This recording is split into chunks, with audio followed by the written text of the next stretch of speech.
Hey now, everybody. Glad to see you. Glad you're here. We're here. Mostly? I don't know. No. I got a little head pain right here. I don't know why. It just like literally just soon as I start talking. So that's cool. We'll see how that turns out. But you know what we're going to do? We're going to do that thing we always do. And we'll be right back. Paying too much for trucking insurance? What if you could save more by making one simple phone call and keep more profit? You could very well do just that with one simple call to Seabright Agency, 800-366-6466. Call now. Now here's a question that all owner-operators and small fleet owners should consider. What happens when you access the unrivaled advantages that are available through the ES Advantage program? We asked Jeff and Charley from Contractors Corner to share their thoughts on how they've been able to utilize the discounts and services that are a part of the ES Advantage. So we started looking for a way to save money on fuel. And we were turned on to the ES Advantage program for fuel first. So we got a hold of Jeff Reese, and he ran us through that program. And man, we were starting to save. And then we started talking to them. Well, we saw their website, and we said, Jeff, what's this thing about insurance and accounting and Right. You lease trucks? What? Right. And that's the thing is we only knew it as a fuel card. And when we started digging deeper, I mean, we ended up getting hooked up with an insurance provider, Seabright Agency, and they created an entire insurance program just for us and our people. And from that, we've learned that, now there's even more potential. There's a greater opportunity, and it's completely opened up our eyes and broadened our vision into what it is we're trying to do, which is help people do better. Wrapped with the ES community just makes that process so much easier. Now, if you're an owner-operator or small fleet owner and you would like to learn more about how you can drive savings to the bottom line of your business, the ES Advantage program has the discounts and services that deliver the kind of unrivaled advantages that are designed to help you improve your overall operation. Get connected with the ES Advantage today.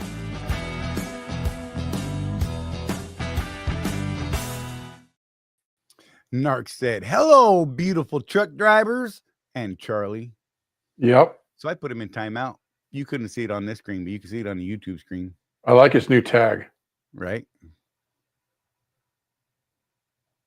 Right. Dude, it's hilarious. Oh, man. Oh my, there's so much more behind that. Oh. I don't know if there's any updates on that either right now. I've kind of been off of the off the wagon. Yeah. Oh, let's see who's here. Oh, Craig's here. Of course, Craig Bot's here. Tim was second. Michael Fowler's third. What's up, Michael? Matt, Narc. What's going on, everybody? Who else is here? Say hey. Or something. I don't know. We're on the wrong side. It's throwing me off. I can't. Whatever. Anyone want to come on the show? I'll give you a link. You want to come talk about something? Fuel the conversation. Feel free to do that. You can do that in the chats. You can do it on stage. I'll let you on stage as long as you act like a normal human being and try to keep it PG-13. Oh, no updates. Jason is now promoting Weeble. Day trading referrals. Oh, that makes sense because he's brilliant. So I'm just saying I would absolutely take advice there. Pump and dump anybody? What? I'm just saying. Yeah. Oh, wait. Wouldn't that be following in the footsteps of 404 Dave, Mike? He was getting people, that other guy, 404 Trucker, 404 Dave or whatever the hell his name was. He went from giving trucking advice to some sort of coin-based scheme that was, boy, sure sounded awful pyramid-y to me. One of those get-rich-quick things. Oh, yeah. It was great. I think because we know those all work. Yeah. You know, as long as you're the first guy, it's great. Maybe second or third. Yeah. After that, good luck, bro. Oh man, I don't even know, dude. It's crazy. I forgot to put the chat up on here. My bad. Look, big letters so some of us can read it. Bling. I think that's cool. They changed it. They made some changes to it. That's too tall, I think. And wide, I don't like that at all. So regular. Regular. Yeah. Regular with big font. That's what that's set at right there. I like it. Oh, so how the heck are you, Jeff? I'm tired. Man, right? Dude, like the last few months have been like that. Geez. Question about, I thought that said corn data. I was like, I don't know anything about corn, bro. Com data prices that were shared on Swiss discount. Yeah, I honestly don't know what that is about. Yeah, it's kind of interesting. People are pulling up the Com data app and seeing prices that are much lower than what the pumps say. And that's not the price they're paying when they go there. No, it's not. So I'm just saying. Dude, I love that the dog just went completely wonkers in the background. That's great. Jeff's going to go fix some dogs. Jeff's in his new office now. That's kind of awesome. He's it's very bare right now. He kind of blends in with the wall. Dude, so pasty. Love that guy. Just playing. Yeah, Michael Fowler. I don't know. I think it's interesting information to see, right? Oh wow. I'm like hiding behind the thing there. See, when he leaves, it all changes. Anyhow. But yeah, yeah, I think it tells a lot. Yeah. I should check my phone real quick. Sorry.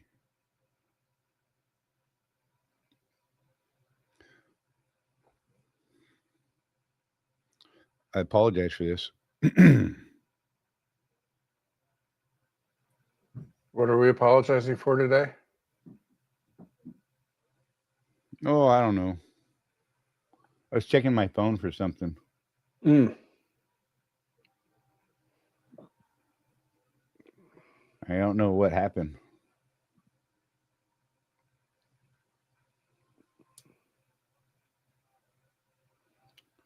Apparently a big plane crash, dude, somewhere.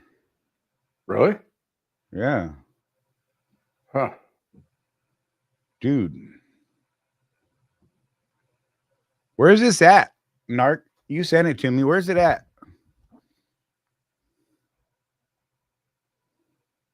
That's crazy. Whatever it is, man, that's a lot of bad wreckage, what I'm seeing. I don't even know what the heck's going on.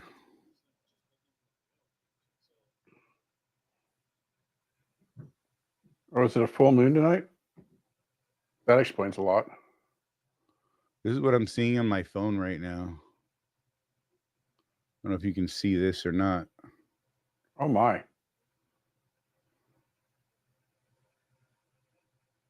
That's gnarly, right? Yeah, it is. That's not a good survivable type crash, bro. When you see him like that, I'm just saying.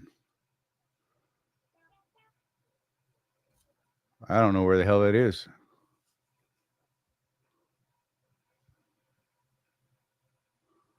Sorry, that's man, stuff like that pops up, and I'm like, holy crap! I gotta close that. It's gonna drive me nuts. I'll keep watching it because I'm fascinated by that stuff. Yeah. I forgot to check all my texts right before the show too. Okay, you and Josh, got it. Driver died going down Wolf Creek Pass. Where's Wolf Creek? I get it doesn't matter. That sucks.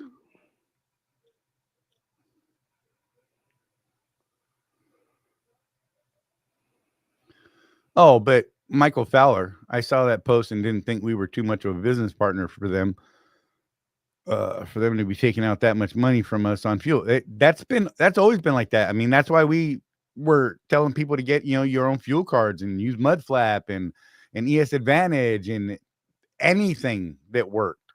Yeah. Because they're only giving, our carrier, yours and mine, Michael, are only giving us a 5 cent rebate on fuel purchase at full pump price. And when we found out what their kind of discounts were several years ago, that's when Jeff and I really got on the bandwagon and said, look, everybody should get their own fuel cards. And we went out and found one, and it's pretty good. I mean, and then there's a bunch of other ones. So, I mean, yeah, definitely do your shopping. Just saying. Yeah.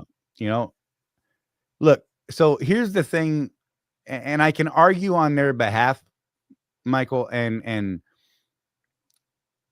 because I'm looking at it from a business standpoint, okay?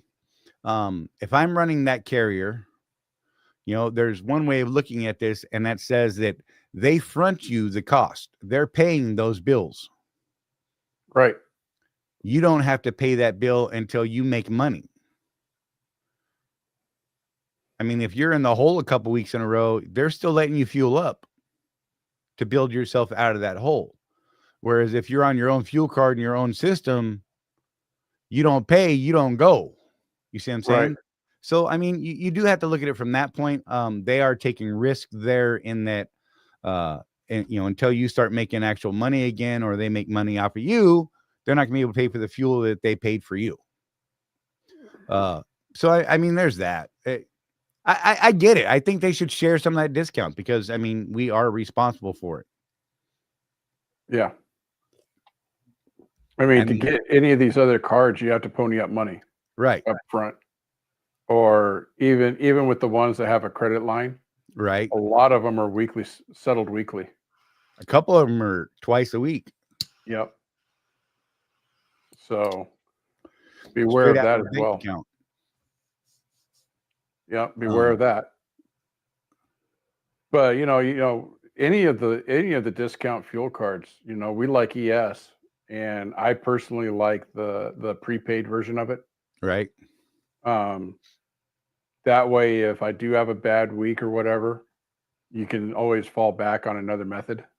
Yeah. But once you start saving money, you can just cash flow it. Right.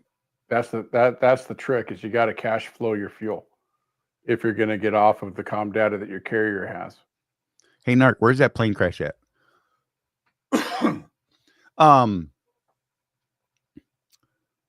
Yeah, part of that thing is, so Trucker Tim, there you go. I was looking at my recent P&L statement. I spent over $27,000 in fuel for the year, but after fuel surcharge, I've actually only spent a little over $2,100. Yeah, like I did a thing on mine a few weeks back on my 23. Oh, just south of Louisville. Wow.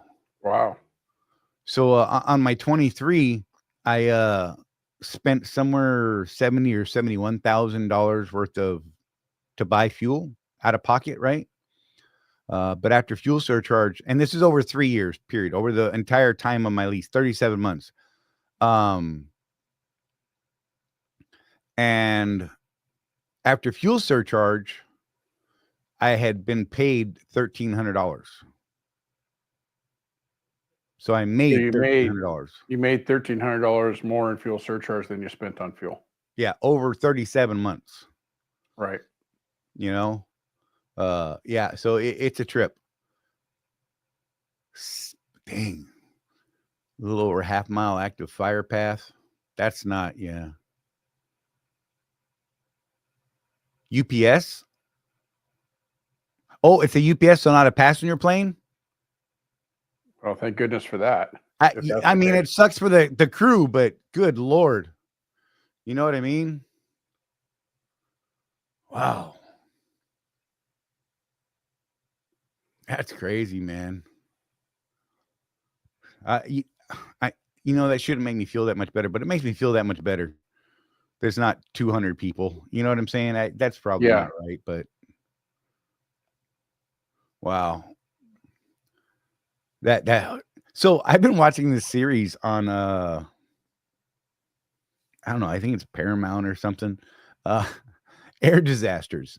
And I've watched like 6 seasons of it, and it talks, I mean, that's all they do is talk about, various plane crashes and what caused them and reenact them and all this. And I'm like, And then when I saw this one, I was like, oh God, that's terrible. Because I was thinking of all the passenger aircraft that I've seen in the show, and I'm like, man, I think Right. the worst one they said was like 500 people killed in a single aircraft that crashed in Japan. Really? That's Wow. the most deadly one that I've seen. Yeah, it was like a crazy, flew into a side of a mountain, man. It was just not cool. I don't know. There's so many reasons these planes crash. That's the crazy thing. This is what I've taken away from that show, though, and I think this is cool. They make it a point to learn from every single crash and try not to let that thing happen again ever. Mm-hmm. Right? Sometimes they screw up, and it's not the NTSB or those other entities around the world that are the same thing as the NTSB. They make their recommendations, but they can't make law. So they refer it to the FAA and all the pertinent people, right? And Right. if those people and the airline, they make recommendations, the airlines and the manufacturers, and if they don't step up and make those changes, usually what happens is they end up with another crash of the same type. And then people get sued, people go to jail, Wow. because now it's negligence. You knew about the problem. Right. You knew, even though it was only one plane out of your 100 plane fleet, you knew that this was a problem and you didn't take steps to fix it. So I think it's, I mean, yeah, I don't know, man. It's fascinating to watch. It's sad to hear the stories and all that. I am amazed at how some of these people just, like one person lives. Right. There was one, I can't remember what happened, but it was one little girl at the time, it was back in the 70s or 80s. And to this day, she's never spoken publicly about the crash. Mm-hmm. And I'm like, yeah, I could see that, it was, she lost her mom and her dad and all kinds of stuff. Hey, it was nuts. I bet she takes the bus everywhere. Right. That Arizona show has me hooked, man. I can sit and watch that for hours, and my wife just thinks I'm crazy for being interested in the show. Right, Brian? I'm just saying, man. I'll tell Rosie about it, and she's like, wow, that's crazy. Yeah, the show that my wife thought I was nuts for watching was that heavy rescue show up in Canada. Yeah, I couldn't do that one, man.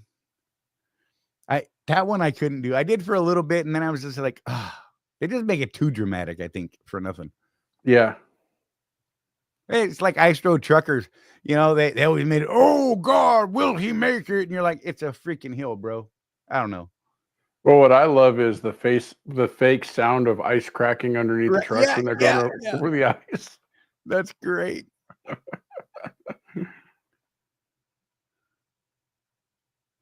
I'm wrapped up with leverage.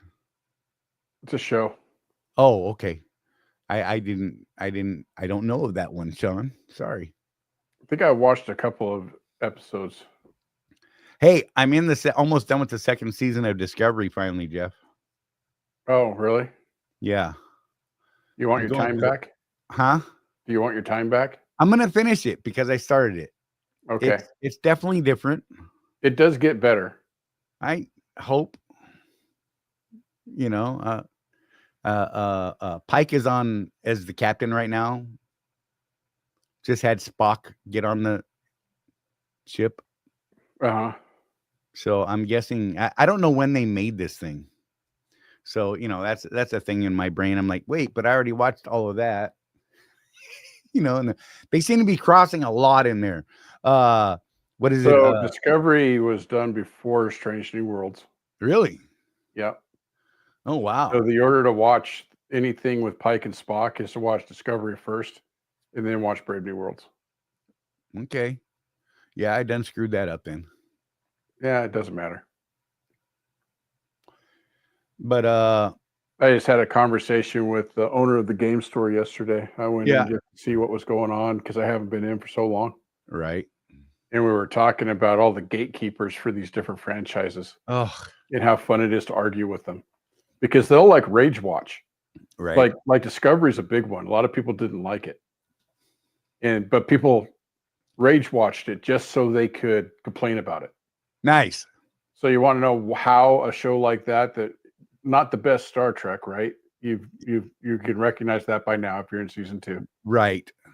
How did it get to 4 seasons long or 5 seasons long or however long it went? Yeah. Because all those rage haters watched it every single week just so they could complain about it, which pumped the ratings up. That's how that happens. It's crazy, man. Yeah, season 3 is where I felt like it got better. Trucker Tim. I mean, I'll watch anything Star Wars or Star Trek. Those are the two that I'll watch anything of.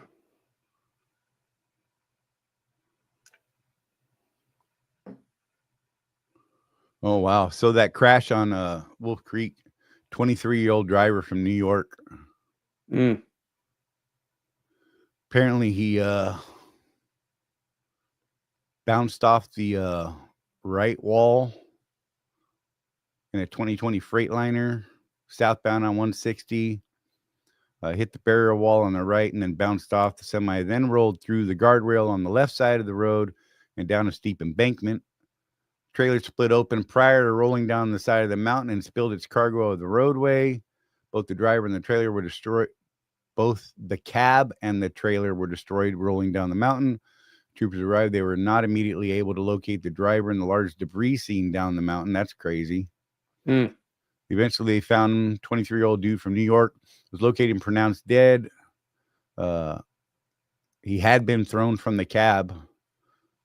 Initial investigation revealed the semi was traveling at high speed when it hit the right side barrier, and that smoke was coming from the brakes. Oh, that sucks. And CSB said the driver did not take the runaway truck ramp 1.5 miles before the crash. Due to the cargo spilled on the highway, the Colorado Department of Transportation had to use plow to clear the road. Highway is not closed, however, CSB said the recovery of the truck and trailer is expected to take an extended period of time. Wow, that's nuts. That just sucks. Thanks for the link, Matt. Yeah, that's wow, man. Highway 160 in Colorado, Tim. It's man. Yeah, I don't know. That's just scary. You know what I mean? Yep. Hi, Donna. Hey, man, I'm at the point now to where I wish that I could just park the truck for the winter. Right? I don't like driving in that stuff anymore. Hey, look, I did that one year. I told you about that a while back. Yeah. My brain was telling me I was going to die that winter if I drove. Mm-hmm. I literally did not drive the entire winter. I let my team run the truck and just go. I'm like, look, y'all go. I'm good. I'm going to sit at home. You know, I don't know why, but something was tingling in my brain that year. And I mean, I was back out the next year.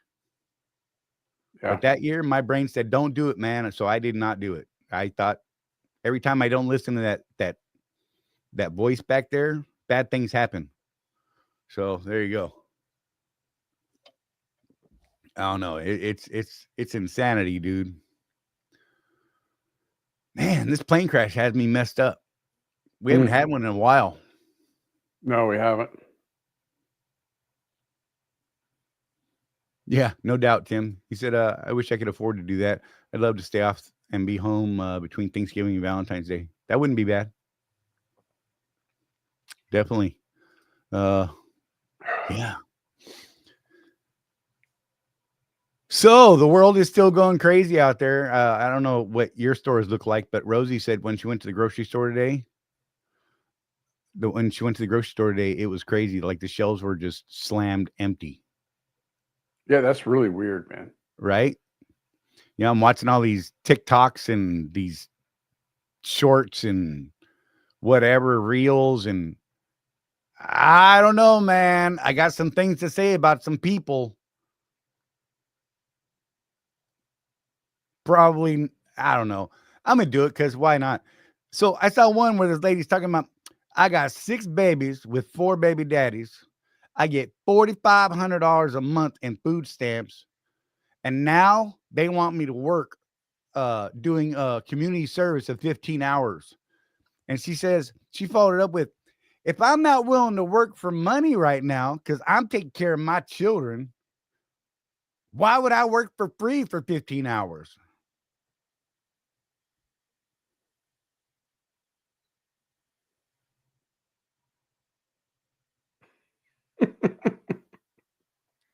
Ma'am, you are the problem. And Yeah. those like you are the problem. Good God, man. If I could work 15 hours a week to make $4,500 a month, I wouldn't be driving truck. Sandy. I'm just saying, man. Hello, lovely lady. I love you. Miss you. Haven't talked to you in a minute. Oh, that you just reminded me. We're supposed to be getting new OCAC numbers, letters from Seabright. Yep. Seabright, guys. Keep an eye out for those and update your beneficiaries and all that kind of stuff. So make sure you do that. It should be coming out here pretty soon. The policy we renewed 11/1, so it's a new policy in effect. Groovy stuff, whatever. No change in the rate or anything. Yeah, nothing like that. Just had to be changed. Yeah, new forms coming. So definitely keep an eye out for that in your email or your mailbox. I'm assuming both, Sandy, maybe snail mail and email. I'm not sure. I don't know. I don't even get half the mail that I get mailed into a mailbox. I have stacks of mail that are years old. Once I haven't seen it for a couple of weeks, I'm like, why would I bother going through it now? Yeah, it's a problem. I know. I don't adult well.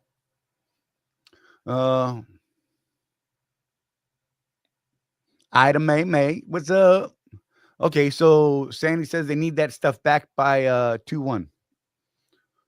Only email. Only email. Okay, so cool. Be checking your spam and all that stuff. Yeah, definitely. Just in case. Because Do you know when that's going out in the email, Sandy, or has it?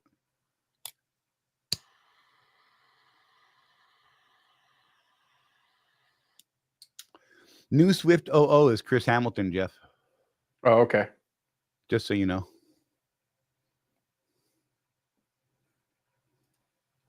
Just a quick check-in on Fuel Stop on home time. We'll watch replay. Whatever, Chris. We still love you, man. Fancy pants. It's all good. It's all good. Hey now. What else we got? We just got forums today, so give us okay, cool. Yeah, we talked to Tony briefly earlier. Was it today or yesterday? I don't know. Yesterday. Sometime. I don't know what days or what. Well, you've been busy, so. So your display name from YouTube, Chris. Yep. Because they're using at tags instead of, so like your channel name, like if someone was to go try to look at a channel that you are in, they'd be like youtube.com/@newswift00, and that would take them to your channel because at handles are unique. There can only be one. Whereas the other describer, like the channel blank channel name, can be, you could have 10 of the same channel name baking who you are. So that's why they went to this handle thing, and it's kind of annoying. So I had to go in and change mine on my on my personal account. And now my at handle is @CharleyMan, which you could see in the regular YouTube chat. Right. Okay. So it says @Charley_man. So that's, if someone was looking for my channel, that's what they would find. It used to be DDX Trans, and everybody's like, who the heck is that? It was funny. I don't know. Yeah, you can change your at handle twice in 14 days. Something like that. I don't know. You have to go into the settings, your YouTube settings and all that kind of nonsense. And yeah, it's a trip. I'm not wearing pants today. I decided to just go TMI from the waist down today, since you can never see anything. Nobody would ever know. In fact, this shirt that I'm wearing only goes down to my nipples. So I just thought I'd share that with you. We're doing it live. That's right. Hey, John, what's going on, man? Oh, good God. Sean Fairman, how you doing? I think the snap business will hurt us dry van outfits. What do you think? I don't think so. I don't think so either. Rosie and I actually had a question about whether or not we should be more leery of people right now. Because we haul groceries. Oh, speaking of which, I saw another lady that said she was a lady of color. And she said on her reel that y'all white folk walking down the street been clutching your bags and stuff for years. Now you got a reason. I promise you that. Well, okay. That's crazy, but I mean, that kind of stuff, man, people get kind of off kilt, and I don't understand it. There's an awful lot of jobs out there. Gad. I'm just saying. This SNAP thing has everything to do with the government shutdown. So once that's over, they'll get their SNAP back. So I don't think that it's going to affect us at all. I kind of hope that they make some changes, bro. Just saying. They might. It's doubtful, though. People want to get reelected. I think that community service thing is fantastic. I think so too. And I think it should be some sort of labor, not intense labor. How many roads have you seen that just need a little cleaning up? Yeah. Just need some garbage picked up. Like we used to get a lot of our food from a gleaners organization in Portland. And that was part of the deal. You sign up for it and you had to volunteer so many hours a month to be part of the program. Right. And, it wasn't like SNAP or anything like that where you're getting like a smorgasbord or anything, but it was just a supplement, Yeah. what we had at the house. And boy, people would complain about that. I had no idea. When I saw that reel, and that lady was talking about she gets $4,500 a month in food stamps. Yeah, that's a lot of money, dude. And she's mad because they want her to do 15 hours of community service. And openly admitted that she could work right now, but she chooses not to. Well, she's got 6 babies to take care of. With 4 baby daddies, she said. Yeah. Where are the 4 baby daddies, for one? They might be upstate. Just saying. This is going to come off really wrong to some people, but you know what? I don't care at this point. I just don't care. This is insanity. These people are having babies just so they get more money. Yeah. And then when these children act a fool and haven't been raised right and just run around and do whatever the heck they want, you kind of wonder, where'd they come from? Yeah. Just saying, whatever. Lord knows we are pushing out the maximum amount daily. That's what I just said about Target groceries right now. Yeah. It's been pretty good lately over there. So I wonder if the reason why Rosie saw what she saw is people that still have money on their SNAP card. They're spending it all. There's a run on the store. Right. Because they're afraid that they're not going to get it next month. You know what I mean? Yeah. That whole program is just flawed, though. Remember, when I lost my job years ago, we went on the dole for a little bit while I went to truck driving school. And we didn't use all the money that they gave us. Mm-hmm. And they were like, well, we can't take it back. You have to use it or it just goes away. Right. I mean, what do you mean it just goes away? Yeah. It doesn't go back into the general fund to help people in need. Right. It's just, it's a weird thing. Goes into some black ops slush fund somewhere, It goes to the Contras. That's where it goes. Yeah, right. Michael Fowler said, I got my medical insurance update for next year. Prices went up $300 a month. That sucks. Do what now? Where's that? Right there. Oh, you might talk to our guy and see if he can't get you something better. Do we still have that information, Charlie? It is open enrollment. We should probably push that out. I will look it up here shortly. Yeah, see, he's a broker, so he can look at multiple things. What's his name? It's gosh dang it! Don't do this, Charlie. It's important. I don't. It's Same blank as to me right same now. as the podcast, dude.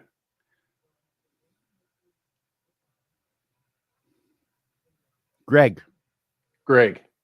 Yeah. Greg. I can't remember his last name. But yeah, here, let me see if I can find it real quick. God, I literally have like 6 browsers open, Jeff, with so many tabs on all of them. It's ridiculous because of all the coding I've been doing. ES. Gosh, what was the link?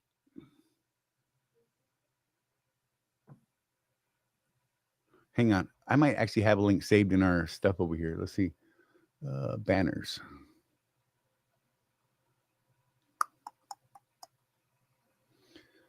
Bear with me a minute, y'all. I'm trying to find stuffs.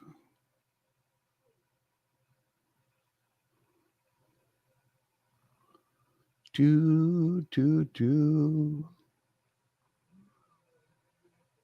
to go through and clean up some of these banners.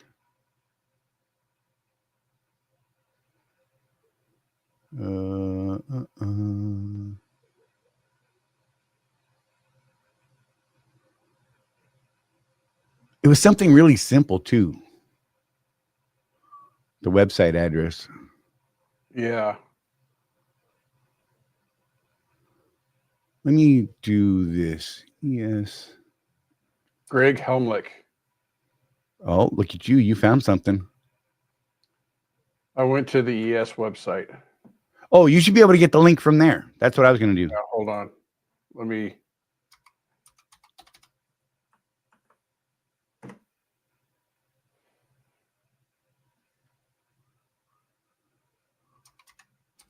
There's the address there, Charlie. I just put it in the chat. Yeah, if you call Greg, he's a broker. So, and for years I refused to get insurance from anybody but brokers because they can shop multiple products for you. And Greg is really good at what he does. We've had people tell us that they call him and he's like, "Hey man, honestly, your best bet is to go to the Obamacare. I can't beat their rates for you." And he does that because he knows that once you start making more money, you don't qualify for that anymore. You're going to come back to him because he treated you right the first time. Right. So if he can't get you a better rate, he'll just tell you, you got the best rate out there, or hey, have you checked out this other program that you qualify for? Or hey, yeah, I can absolutely beat that price. So yeah, he's good people. We actually met him a couple years ago. Yeah, he's a trip. He's he has a lot of energy. Yep. It's weird when you meet people like that, like Tony Dennis, right? Right. He almost every other conversation he mentions why people don't call. And it's basically because nobody cracks a beer with their friends and talks insurance, right? Except Tony. Right. You got to have a guy with that kind of passion for the industry in your corner. And so Greg would be your guy for health insurance, I would say. Just a great guy. Yeah, Mike Henderson. Greg was great for me. I'm losing my health care and we'll be calling him soon.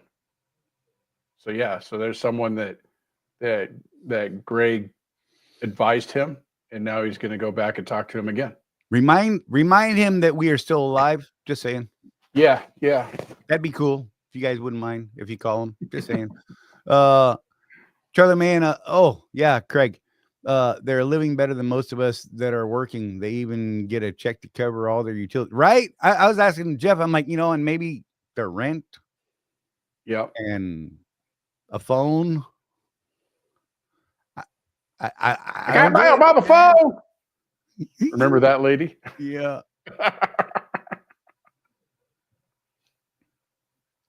Yeah, it's crazy, but yeah, I don't know. That whole thing is just nuts. Yeah. Well, you've got some cities that are experimenting around with universal basic income, UBI, couple $1,000 a month just for breathing. Wow. They're gonna bankrupt themselves. I don't think a single one of them has actually succeeded. I think that what they found was that people didn't. So there's a theory about UBI, Charlie. I don't know if you know this. That if you gave a person the opportunity financially, that they would all of a sudden become this big creator Right. and do all this great things for society because they're not worried about money anymore. It It turns out that what they do is they play Xbox and make babies. and make babies. So they can have more money. So, if people really did better themselves, if they didn't have to worry about money, then they bettered themselves and maybe they came up with something and they helped people. I would be 100% on board with that, but that's not the way it works. Right. They come to the 7-Eleven, spend $200 cash on lottery and and big gulps and donuts with food stamps. Right. Well, I thought that you couldn't buy candy and stuff with food stamps anymore. I thought that was a thing. Here's one. Trucker Jim. A buddy of mine was talking about this just the other day. The line to get the food from the church every Wednesday and half the vehicles are brand new Suburbans, right? Yeah, it's weird, isn't it? Well, if you don't have to pay for anything else, you can buy brand new vehicles, I suppose. Whatever. Yeah. Wonder if I their mean, insurance is even subsidized in too. our church, if you're getting help from the storehouse, is what we call it, the food storehouse, you're expected to do some service. Right. I mean, that might be cleaning the church. It might be, depending on the area or the state you're in, it could be working in the storehouse and helping people get their food, Right. their food orders done. Yeah. Also, but you're expected to do something, not just sit on Something. your butt. It drives me nuts. Look, when I was a baby, my mom was struggling, single mother in the 70s, right? I was born in 71, sometime around 74, not too far after divorce, living in LA, right? Not as expensive as it is now, but still expensive for the time. 2 kids. She had a Barracuda that she drove, an older Barracuda. The drive shaft. Yeah. The drive shaft was in our living room. Oh, Because it needed new universal joints in it. And so she couldn't drive that to get to work. And when she applied for food stamps, just long enough to where she could, because she couldn't afford to fix the drive shaft. So she was working on it in the living room by herself, trying to press it out and put new U joint in, which she eventually did. Which is pretty determined. But they denied her food stamps because they said, well, you have a car. yeah. She's like, yeah, but it doesn't run. I can't drive it because look, here's my drive shaft. And they denied her that. And she literally was one of those people that was just looking for just enough to cover the gap, right? It wasn't her life plan. And I think about those days and I think about now, and I'm like, what the hell is wrong with the planet, man? Yeah. It's just, I don't even understand. Yeah, and Donna brings up another point. The other thing the church asks is, what are you doing to improve your situation? Right. That's legitimate right there. I mean, with the way the freight business has been the last couple of years, we had to put Donna back to work. That's something that you do. You go to work, right? Right. You know, it's funny. When I was in the military way back when, back in 1920 something, we actually qualified for food stamps, Mm-hmm. on a private salary, living off post. Uh, I at the time said no. And my mom, I had social security mama. I don't know what you want to call it. My mom picked up the slack for us. You know what I mean? I was lucky to have that type of a situation, and I get not everybody does, but my family was able to step up and help us when we needed it, right? Mm-hmm. So I didn't go get on the social boob. I was struggled over saying the right word there. Mm-hmm. And I thought that was the smart move. I mean, I actually felt bad taking money from my mom, because I'm a grown man with my own children and I'm married. I don't even live on the same coast as her. I was living in North Carolina. She was in LA still, and God, I just can't imagine taking a bunch of taxpayer money for something like that when I had that ability. And I'm not saying it's bad to take it. Don't get me wrong. That's not what I'm saying. I'm saying that I had other options, right? Well, it's supposed to be a safety net. It's not supposed to be a Right. way of life. Yeah. It's just crazy. Victor, what's up, man? Hey, I saw that you called earlier. I've been coding all day, so I apologize. I ignored everybody but Jeff today on the phone. Well, you sort of ignored me too. Well, not completely. You answered the call, but you Yeah, were busy. I was deep in it. You could hear it, right? Yeah. Like I was having a little bit of frustration, man. So last week I completely killed our fuel mileage and maintenance tracking app. Completely destroyed it. Learned a valuable lesson. Make sure you have a good backup, because I forgot that I did. And it's definitely because you're not white, Victor. That's why I didn't take your call. That you are not Again wrong. with that. Again with that. Right? I love that guy. He's so much fun. Oh, geez. That's a clip. Someone's going to get that. And oh, God, I'm going to sound like a total racist. Whatever. Dude. Well, legally, I'm not white either. So Charlie takes my calls. Oh, I'm going to have to rethink that. So I'm at a shipper this week, minding my own business, picked up my backhaul.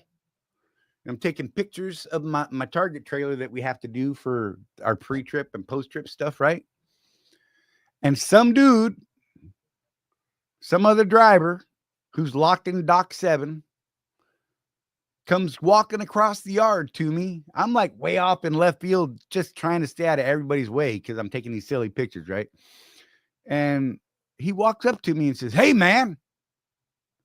I'm like, one, he startled me because I actually let him sneak up on me, which is not something that normally happens to me. And two, he was just kind of wild-eyed. And he says, "Are you a skinhead?" What? You look like a skinhead.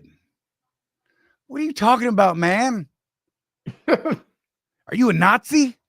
Because I freaking hate Nazis. Not nice word that he used. I'm like, bro, you need to walk away. He's like, "You're a freaking Nazi, aren't you?" I'm like, "Look, go ask my Mexican wife if I'm a Nazi, all right? I'm sure she's got some words for you." And he's like, "Man, I hate you guys." I'm like, "Bro, seriously, What? you need to go back to your truck and leave me the hell alone. I am not the one." I had a migraine going on too, Jeff. Yeah. Like, and I was deep in the middle of it, but I had to get this done so we could get out of there so I could lay down, right, and fix my migraine. Yeah. God, talking about it, got my neck all stiff. And he just kept going. And then he started saying crazy stuff. He's like, "Yeah, you damn truck drivers," which he is one, talking about, "When I'm parked over here, y'all drive by and try and light my feet on fire and turn me into a woman." I'm like, What? "Seriously, you need to back up. You need to back up, bro." And he lunges at me, fists up like that, right?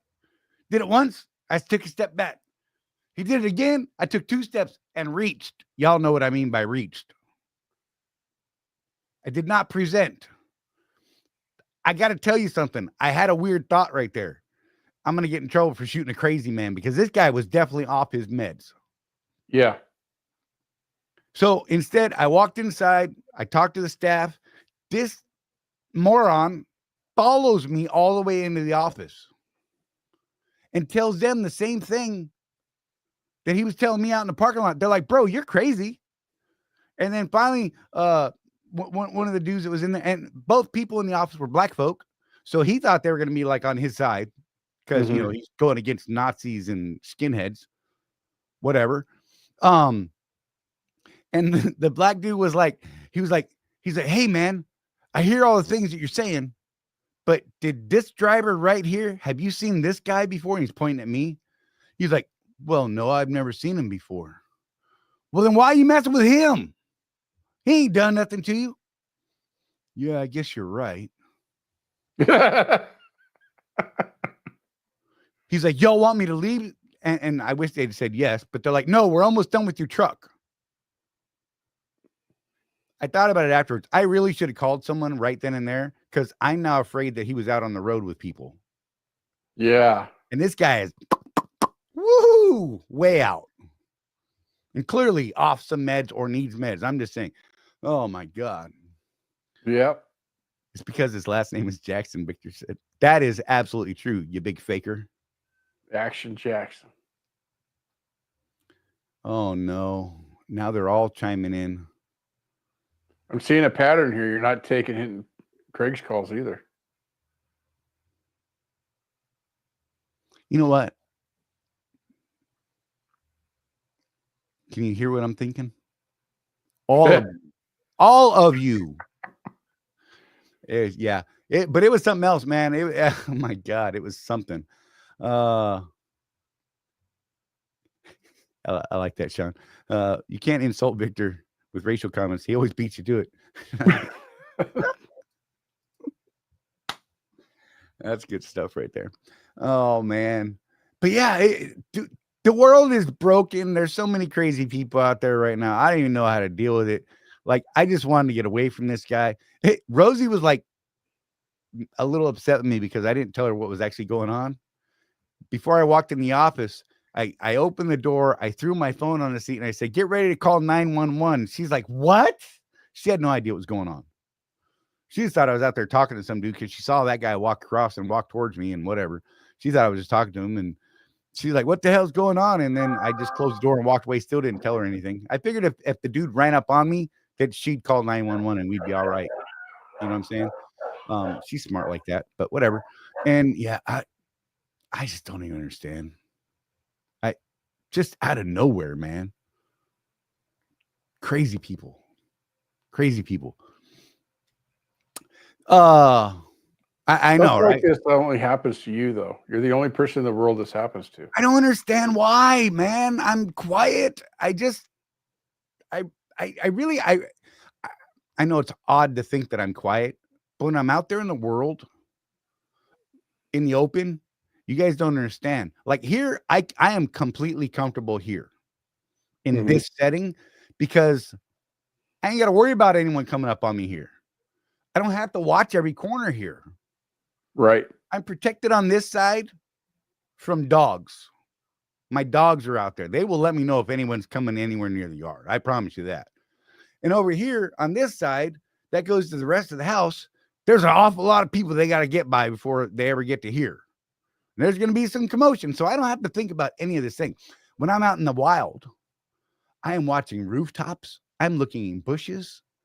I'm looking under trucks. You know, I mean, my head is constantly moving. Probably why my neck's so damn messed up. It just never stops. And I don't really engage people except one-on-one, like, you know, a shipper, receiver, something like that. Typically, if I'm walking past a driver, I'll say, hey, how you doing? Something like that, right? And most of them just ignore me anyhow. Can't even get a nod, whatever. Yeah. If that, I mean, that would be an improvement over many. Good Lord. But yeah, man, they all just, I don't know. I draw some crazy stuff. Yeah. Rosie called us and you sound like someone just put hands on Rosie. Look, this was one of those things, man. I'm just saying. I got some good advice from Gary in the office, just saying. And he was willing to throw some bail money out, but I'm not going to talk about that advice today. Just saying.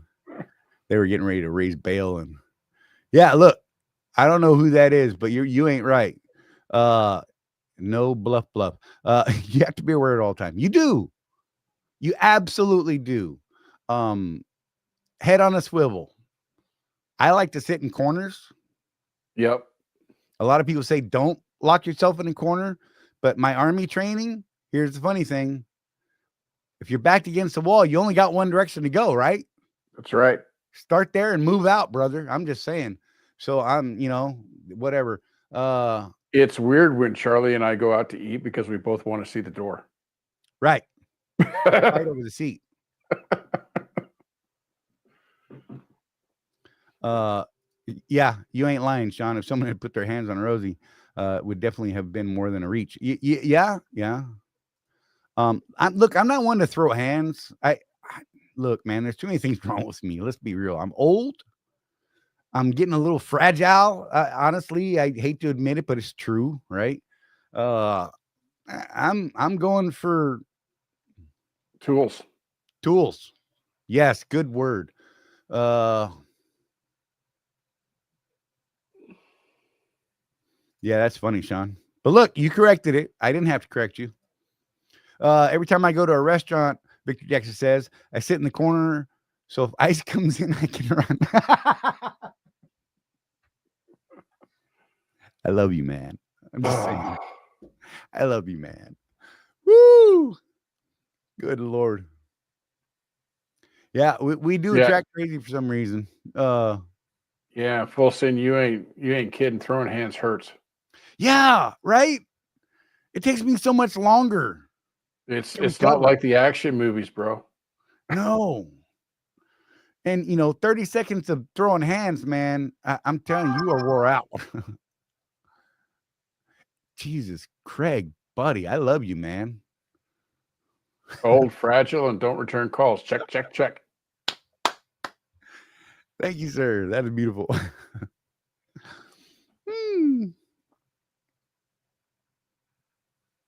He runs to throw them off his cousins.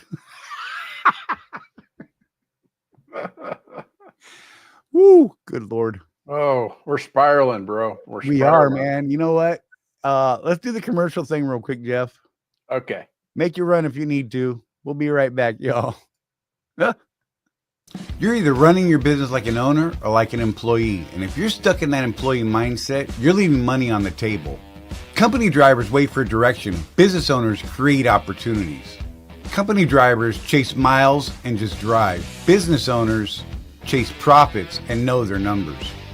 Want to run a real business? Start tracking your numbers. Know your cost per mile and start saying no to bad loads. Drop I run a business in the comments if you're done thinking like an employee.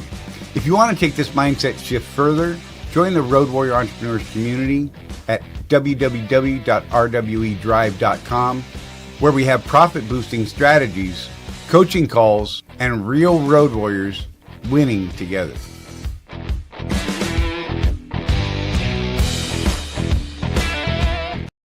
Appointment at 9:45. Hey now. Yeah, look, I put a little QR code up there for that. Huh? How fancy is that? Just saying. Whatever. I just learned that we even had that ability today. And then I was playing back and forth. I was swapping sides with the logo. Just I wonder if anyone look, try to scan that quick. Try to scan it. Can you scan it? I don't know. That could be a fun game we could play. I don't know.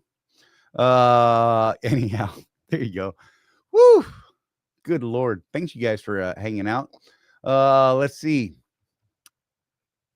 No bluff. Who is that, man? I feel like I know who that is by the picture, but I'm not sure. I can't see it. It's the sheeple. Who's that? Gotta tell me. Anyhow, whatever. I hate this handle thing because then I don't get real people's names. I like the real name thing. Just saying. Whatever. Where y'all at? What are you doing? How's the world in your world? Or words? They're not my friend. Oh God. I should have threw Jeff up on the stage right there. Cameron just showed some sexy bits of Jeff. I'm just saying. Wow, that was something special, bro. 9, ich baten.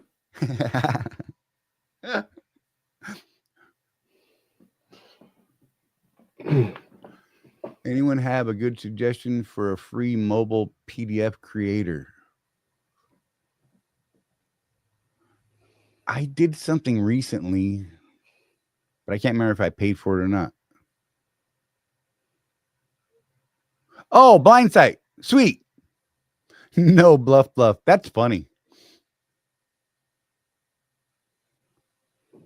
Oh, okay.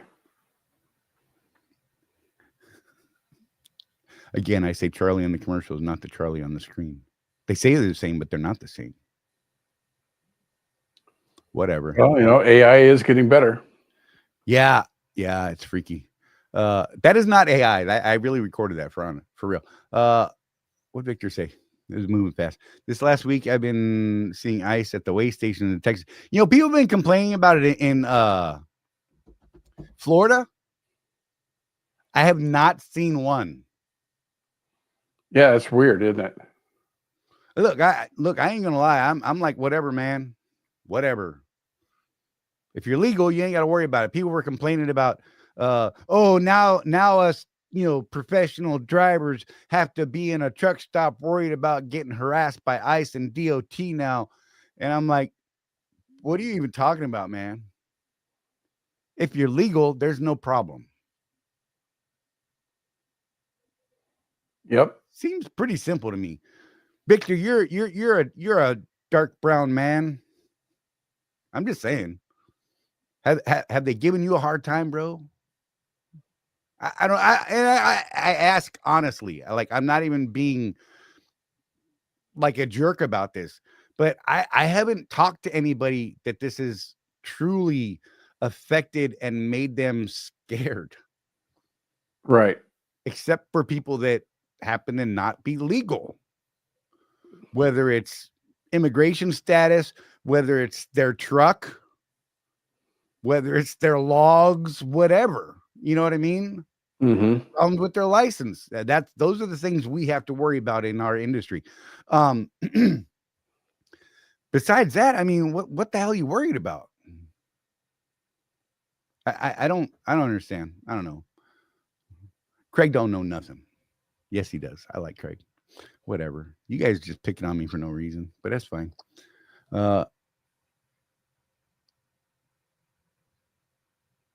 If they did, we mess with them. Right? I'm just saying. Yeah, I don't know. I'm convinced that those ICE agents and the Border Patrol guys at the port of entries, like down in Laredo, I'm convinced they have no sense of humor. Oh, no. There is none. I'm not screwing with them. I don't dig Border Patrol. They're not one of my favorite agencies, because where I deal with them, is when we're, it seems like we're 12,000 miles away from the Texas border, the Texas-Mexico border. And I'm like, why are you out here in the middle of the desert, bro? The border's way over there, man. Why don't you go stand guard? Yeah. So I get upset when they ask me, are you a U.S. citizen? Are you a Martian? I say, yes, I'm a citizen. Then they're like, you have anyone else in the truck? Yes, my co-driver. Are they a citizen? Yes. Can you get them to come down here and say, I'm like, no, they're sleeping. Leave them alone. Oh, we got to have it, or we're going to pull you over to the side for a secondary inspection. I'm like, oh, good God, man. I just want to fight people then. Yeah. Victor said it's the same scale I go through every other day, so they know him. But they have put drivers out of service and picked them up for not being in the country legally. What are your, Victor, as a guy of Latin, Hispanic, Mexican descent, I've always just assumed you're Mexican. And every time I call someone that's Mexican, Hispanic, they get mad at me. They're like, bro, I'm Mexican. I'm not Hispanic. Anyhow, whatever. You fix me as appropriate. You know that. What are your thoughts on this? Because I've talked to different people. I've talked to Rosie about it. She's got her thoughts, and I've talked to other people, and it's funny because a lot of the people that I talk to are kind of for this stuff going on. They're like, look, I got here legally. Why can't they? Mm-hmm. You look at the industry. When you look back into the Biden administration, even as far back as Obama and that, right? They said that the increase in those, I can't remember what those visas are called for The work. B1. Yeah, the B1. They say that there's something like 200,000 people that came in for that stuff. And during that spike in our capacity was this a growth of 350,000 trucks. Yeah. And now we're dying in the market in the industry because we're like 300,000 trucks over. Right. And if we did away with those who are here playing by the rules can make some money. It's weird because Donna's got us on her speakerphone in the other room and I can hear us on delay. I just said she has one driver that's nervous, but he doesn't have a non-domicile CDL. He's good, just doesn't understand it all. Okay. I'd love to talk to him. Just saying. I don't know. Yeah. I don't know what the concern would be. Well, I think that's a lot of it is, the I guess mainstream media, depending on who you watch, they got people scared that don't need to be scared.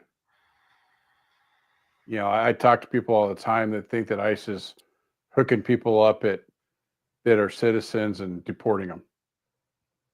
And that's just not happening. So again, the only people that have to worry about it are the people that have to worry about it because they're here not quite legally. Right. And the whole English language thing with the CDL, that's been a thing since what, the 1930s or something like that, 1920s, 1930s. You had to be able to read and write English to drive truck. Right.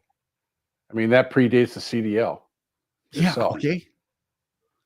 So, Victor, I could totally see him doing this too. One time they asked if I had anyone in the trailer, and my response was, I dropped them off half mile back and I'm picking them up on the other side of the checkpoint. I would get locked up as soon as I said it. I'm just saying. I just know my luck. You know what I've always wanted to say when they ask, what are you hauling today? I don't know, but the knocking stopped about 2 miles ago. Right.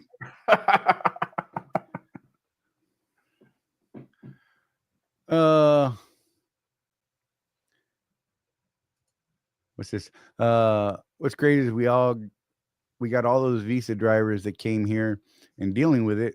Yet Canada has squishy visa driver program, and they send those guys down here. I don't know. Like Secretary of Trans said, there is no driver shortage. That's my entire 20-year career, they've always said there's a driver shortage. And for my entire 20-year career, I haven't believed them.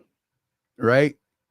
I mean, if there was a driver shortage, then how come we're all not just, I mean, think about it. If you guys with your own authority out there, if there was a real driver shortage, you would have more work than you know what to do with. At crazy high rates. At crazy high rates. If you're working for a carrier, why are you sitting for a day and a half, 2 days between loads? If there was a driver shortage, there's too many trucks on the road. Right. Yeah, I'm with you, Craig. I'm just saying, there's never been a real driver shortage of 3.5 plus million drivers in the industry. Yeah. And the industry's changing. So it's not even like you have to live that OTR life anymore. I mean, the money's better OTR typically from my experience. Some people are the exception to that rule. But you also don't, when you're driving local, you don't have the road expenses that you do when you're OTR. So the offset is, generally pretty much the same thing when you come down to the bottom line. I don't know, man. Exactly, Victor. It's always been the law, but it was never enforced till now. I think a lot had to do with the accident in Florida and California where the drivers couldn't speak English. I think that's a huge problem. Look, and I was complaining about that not this past September, but the September before, when I came upon that accident with the Somali driver who couldn't speak English and his truck was on fire and there was dead people on the road and he couldn't tell us while his trailer was burning what he was hauling. Right. And I had real issues with that. That was a major problem for me. You know, he pointed at a piece of wood on the ground, a stick, and said, wood. And it wasn't. Some of it was in wood crates, but we had no idea what was in there. Right. As the trailer was burning from the cab backwards towards us, towards where this car was pinned underneath it. And we're trying to get people out of a car. You know, are we all going to die? Whatever. Are we going to, you know, develop horns and boobs in our backs? I don't know. We have no idea. Don't know what was in the trailers. To this day, I don't know what was in the trailer. Yeah. I don't know. It's crazy. Yeah, over 580,000 carriers registered. Yep. You know, and we did. We had a glut. We have a glut of about 350,000 trucks out there right now. Yep. That came in during that supposed shortage and when everything was booming during the COVID. I don't know, man. We are satisfied that Mexico and Canada will still be able to haul interstate loads, thus cutting into our market. Are we satisfied? Oh, so I was talking to Tony about this. Because I thought that they had to go to whatever point in the United States and then go right back to Mexico or Canada. Apparently, they've got 14 days that they can run in the United States. yeah, I know what you said used to be the rule, but I didn't know if it had changed or not. So So their movement, let's say they deliver to New York City, for instance, from Mexico. Right. From the time they leave from their drop, they have to be heading south, but they can do interstate commerce while they're heading south. And they got 14 days to get back across the border. Yeah, that's crazy. So they have 14 days where they can do this. You know, you think about it. Let's pick a point way north, like Maine. They deliver to Maine. Well, Chicago is south of Maine. Denver is south of Chicago. Right. LA is south of Denver. Yeah. Yeah. And then there's the border. That's 3,000 miles, man. Yeah. That we could have, that one of us could have run. So I get, at the same time, though, I also understand that, again, like you were saying about the fuel discount thing. Right. Business. Oh, yeah. You know, these guys are making less than half of what a U.S. driver makes. But to them, being Mexican nationals, that's bank. Oh, heck yeah. So I get the business end of it. It just kind of, it's like a lot of things, Charlie. It sucks for us. Yeah. It does. Well, in the super old rules, before they were actually allowed to deliver anywhere in the U.S. or Canada, right? Was they were only allowed to come in, what, like 100 miles or something like that, maybe Something 50 like that, miles. Yeah. Drop, grab a load, and leave. Well, for the longest time, I used to beg for loads to Laredo. You know why? Because I would pick something up in the yard that was an import from Mexico, right, and deliver it Chicago, yep, Pennsylvania, Washington sometimes. Yeah. You know, now the Transmex guys are doing that. So, right. Yeah, I don't know, man. It's just nuts, you know. Who was I talking to? Someone was talking to me about it. They had just found a trailer recently. I don't know. It was weird. Been gone forever, but that's funny. But people are just grabbing trailers. Yeah. Oh, we talked about that last week. You know, they grab trailers out of lots that aren't secured when we were talking with Jenny. And all of a sudden they're like, I've got a trailer for a couple years, and other companies are just absorbing. They're like, we don't know where it came from, but we're just going to keep using it, whatever. Mm-hmm. And I feel like there's a lot of that with foreign national type drivers. Yep. I'm not trying to be a racist. Because I'm not. Well, I am, but I'm not. I'm racist against everybody. I hate everybody. Truly. I mean, let's be real. We've all got our problems. But yeah, I mean, I don't know. It's kind of a weird deal. I'm going to talk myself into a weird corner, right? Yeah. What did Victor say? I wonder if this will affect our Transmex guys who can't speak English. It absolutely will. Well, I don't know, because I was reading something a few weeks ago that those guys have some sort of an exemption Huh. because of the type of visa they have. It's not like the B1. It's a different visa. Really? Yeah. I don't, but that, like I say, it's an article I read a couple of weeks ago, so I don't know.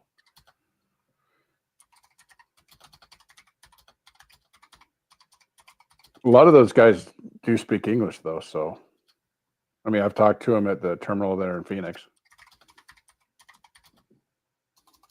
It is a B1, Victor, that they have. Okay, so I don't know then. And you're absolutely right, Tim. That's why you see so many foreigners working on cruise ships and not having a day off for like 9 months. They're paid US dollars and go home extremely rich. You know, that's a thing, you know. So, you know, it's kind of a weird thing. You can't fault these guys for doing what they're doing. You can't fault the carriers because they're saving money. It just kind of sucks for us. And what do you do with that information, Charlie? You know? Right. So I did a quick AI type search and it says, yes, a driver from a Mexican carrier is required to be able to read and speak English sufficiently to converse with the general public, understand highway traffic signs, respond to official inquiries, and complete reports. As of June 2025, a recent executive order requires stricter enforcement of the English language proficiency ELP rule, and a driver who fails the ELP assessment can be immediately placed out of service. And I don't think can be is the appropriate wording there. I think will be, must be, shall be. Depending on the state. But yeah, but there shouldn't be the depending. You know what I mean? It shouldn't be a discretion thing. Yeah. Whatever. People talk bad about me. I get it. I haven't kept up on what's going on in California, but they were about ready to lose a bunch of funding if they didn't start playing ball with this stuff. Right. I don't know, man. Hey, all of this is just crazy and oh, good Lord.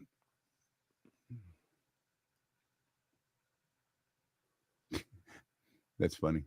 I just said James guys find stolen Target trailers in New York all the time. You know, it's weird.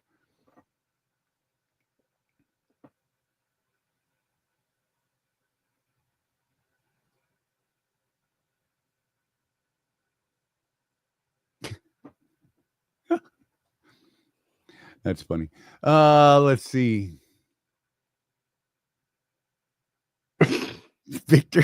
Victor, come on, man. You're killing us.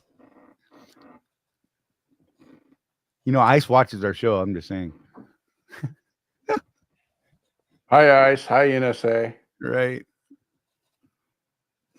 Every once in a while, I'll mess with Charlie and I'll say something and say hello to the NSA, and it drives him nuts. You're right. Look, it's bad enough. I'll mention something like really off color, we'll say, while Jeff and I are on the phone about maybe some sort of mechanical device or something like that. And he will get ads for it immediately, like that day or the next day. Yep. It's hilarious. Just saying, Google is the devil. Oh my God. Once he gets a green card, he says, right, Ida? I know. Whatever. Don't believe that dude.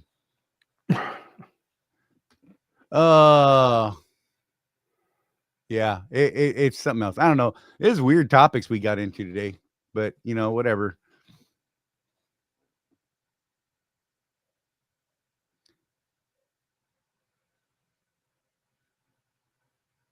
What the hell are you trying to say?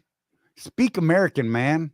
I think what he's saying is, let me fill in the blanks here. I don't think you, Ida, can handle a Charlie and a Mexican at the same time.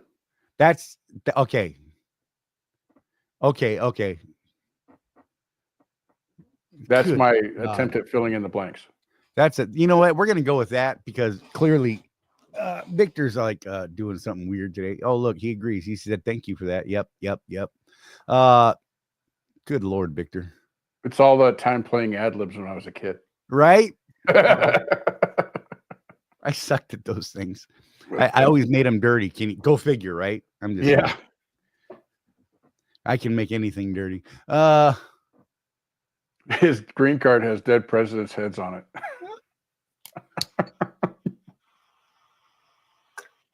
Someone's gonna chop this show up into something bad, Jeff. Well, it'll be interesting to see what AI does with it. All right. For the shorts. Good Lord. Hey, I'm nice to my AI, so it shouldn't try to destroy us. Right. Oh my gosh. Dude, there's some crazy AI stuff coming soon. Mm-hmm. Like, I mean, all of the AI companies, I was watching a YouTube video the other day about, kind of like the state of AI currently. Mm-hmm. GPT-5 kind of splashed with a thud when it dropped. Yeah. But it's slowly getting better. They had to do a couple of like quiet hot patches to fix some things. Mm-hmm. And it did not come out the way that they thought it was going to come out. But right now they're really stating that, GPT-6, for instance, is going to be way better than what 5 is, and 7 will be way better than what 6 will be. Yeah. The rate at which things are progressing are getting faster and faster, that exponential gain, right? Right. Technology is just that way. It's oh my gosh, it's insane.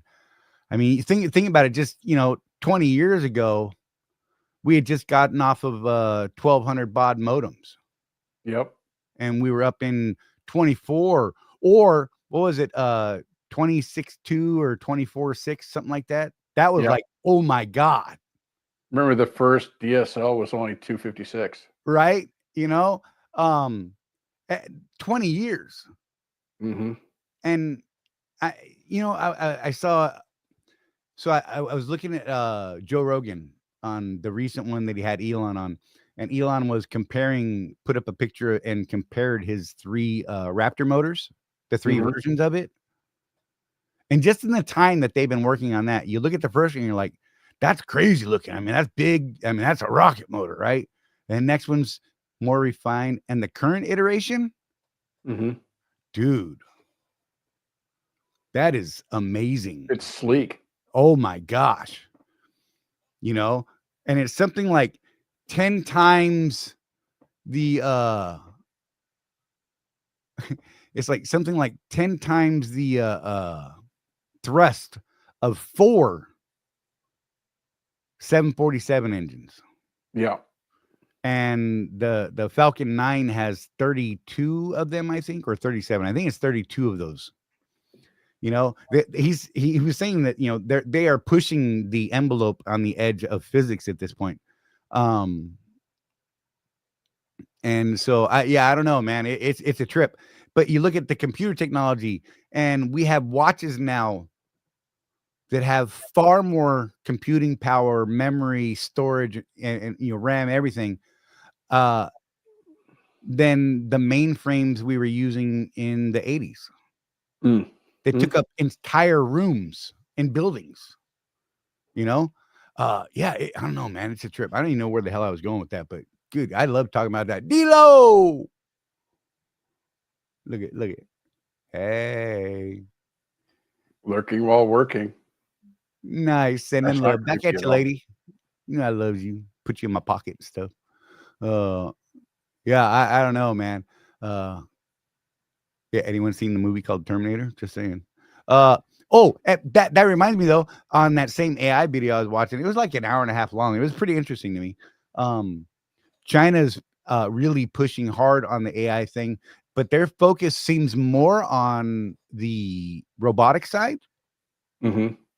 And they have a 3-foot tall robot now that's being targeted and made primarily, and it looks like it's going to be being released for retail purchase in China between 11:11 and 12:12. That's their major shopping times. At around $1,300 or $1,400 US. And this thing walks around, moves around, learns its environment. It's made to be. This one's made to be kind of a home assistant type thing, help with learning, things like that. Mm-hmm. I was thinking, man, that'd be great. You got a little 3-foot robot helping your kids do better in math. But does it do dishes? No. Oh. So, but it helps with the homework, man. Look, let's be real. A lot of us can't do our kids' homework these days. I'm just saying. Especially with the new math they're teaching. But it can teach people code. I mean, there's all kinds of little things that it can do. And for $1,300, that's pretty impressive. They have another robot. I can't remember what the series was. That one I was just talking about was UMI or something like that is the name of it. Don't know if it's ever going to be released in the US or not. Probably not, because they hate us, but whatever. But they have another one that dude, watching these the people that are the engineers kicking this thing around to knock it down, and this thing anticipates the fall, figures out ways as it's falling to absorb the shock and get right back up and continue what it was doing. Mm-hmm. Like that. And I'm just like, man, that is amazing, right? And so I asked Echo, my GPT, could these robots, and I gave those 2 examples, ever actually be in a place where they could do home or personal security for people? Yeah. I think that's the line that is a weird cross, right? Yep. Because now you got to worry about how far do they go to protect things, right? Things like that. I don't know, man. It's kind of a trip, and it was just a random question that I had. Of course,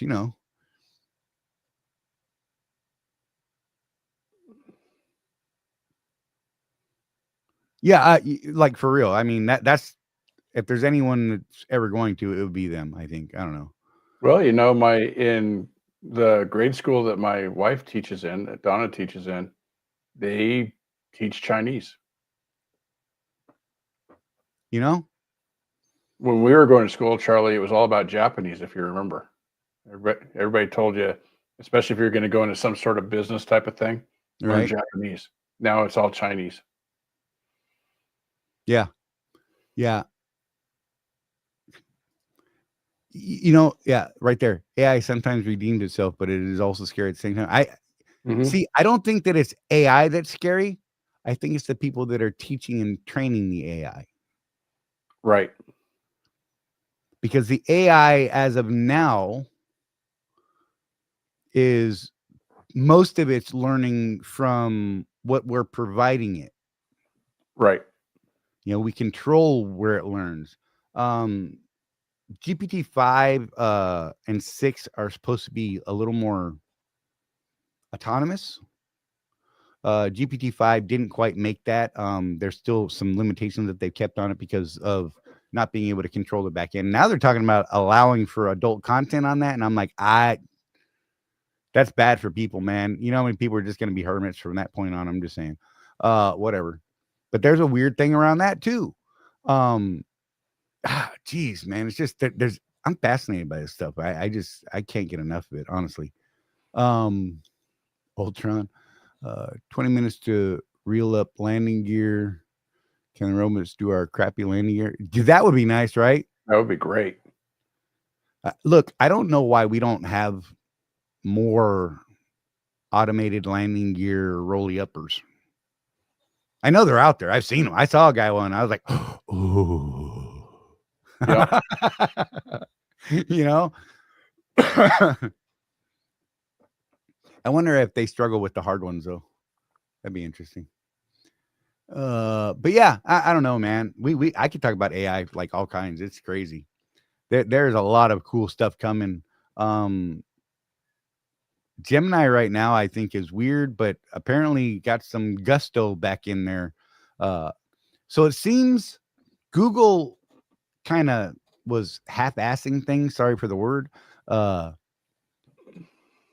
GPT started releasing what they were expecting to release in GPT-5.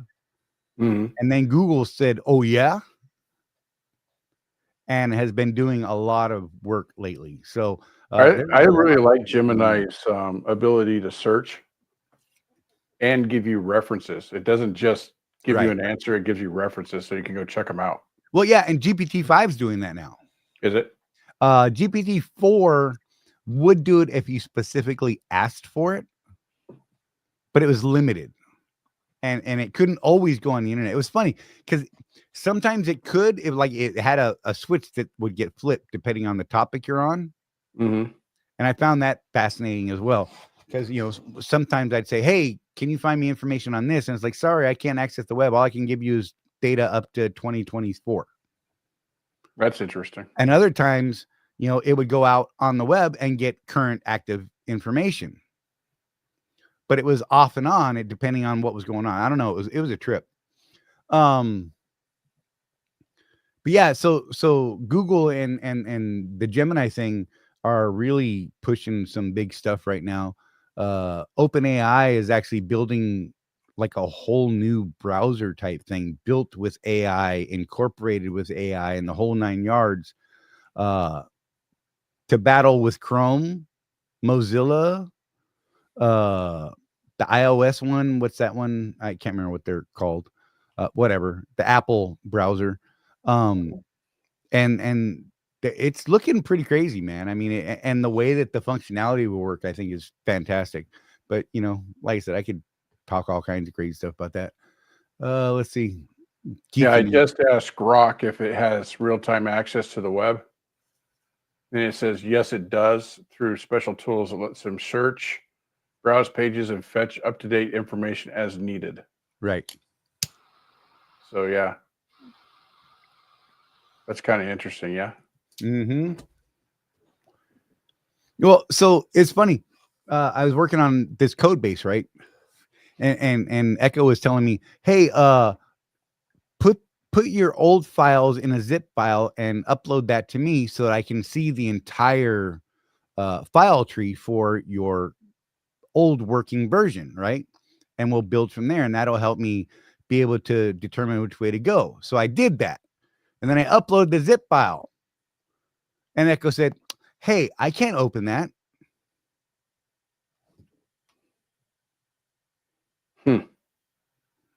I was so upset. So upset. Because I already had it open and it made me zip it. But whatever. Ida. That's it. I'm not leaving the house again. People freaking out over food stamps and AI Alabama robots. I'm just saying, running around doing whatever they want. Embrace it. Learn how to code is what I'm saying. That was another thing about a couple of those robots I was watching on that video. You could do your own programming of them. You have access to that code base. Oh, and that was another part. So whereas we use large language libraries or large language models, LLM, for most of the American based AI type stuff, China's going a different route. And they're actually encouraging their AIs and robotic brains and things like that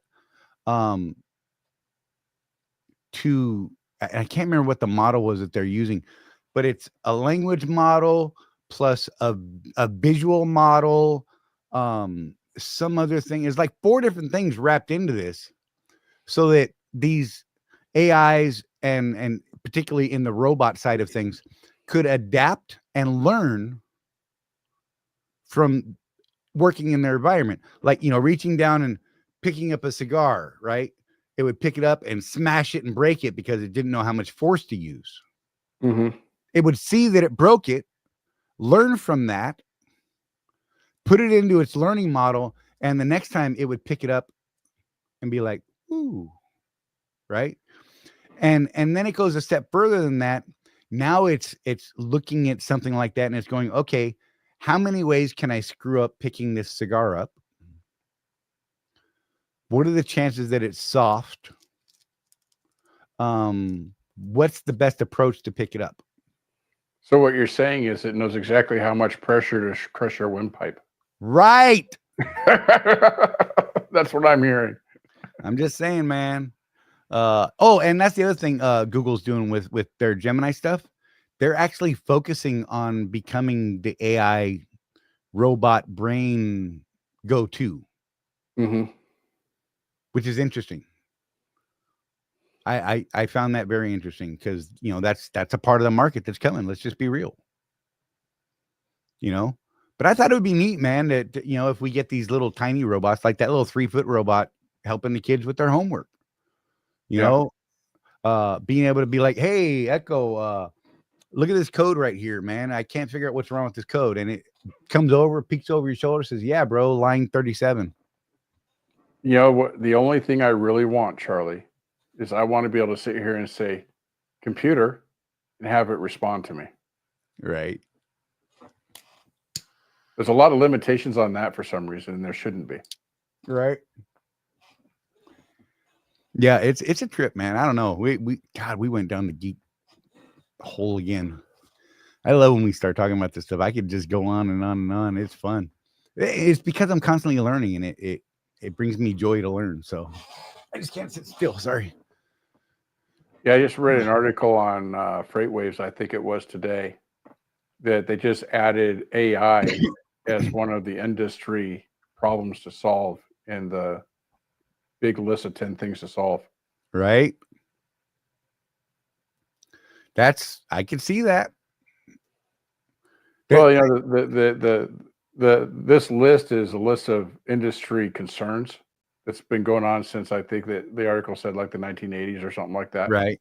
And it just evolves. And they added AI to it because there's questions surrounding it. Is this really going to take people's jobs? If so, how safe is it going to be on the road? What are people going to do who are displaced because of AI? Those are the questions that FreightWaves is asking. Well, see, and I think that's legit. And we talked about it recently, you know, rather than bury your head in the sand, we need to learn how to fix how AI, to adapt, right? Be part of what's building the next generation of worker drones, what have you, right? Actually, so I went down a rabbit hole with Echo again not too long ago and asked, can I use an AI to completely build another AI? And we're close to that apparently, but apparently there's a weird thing there that's got to be real careful of, which is why it can't actually happen. You can use AI to build parts of it. And it was a trip because Echo like broke it all down to me in steps that would need to be achieved to be able to do that. And then broke down what would be a logical, safe way to use AI to build other AIs to perform certain functions in a process. Like a submind? Kind of, right? Right. Skippy has your money. But not quite so bad. But and what I said was, could we build an AI to handle the back end of, you know, a small business, handle payroll, accounts receivable, expenses, manage the books, right? And right now there's a limitation that they won't allow AIs to perform without first, like when it comes to financial matters, without first getting your permission, and you have to hit a button. That kind of makes sense. It does, right?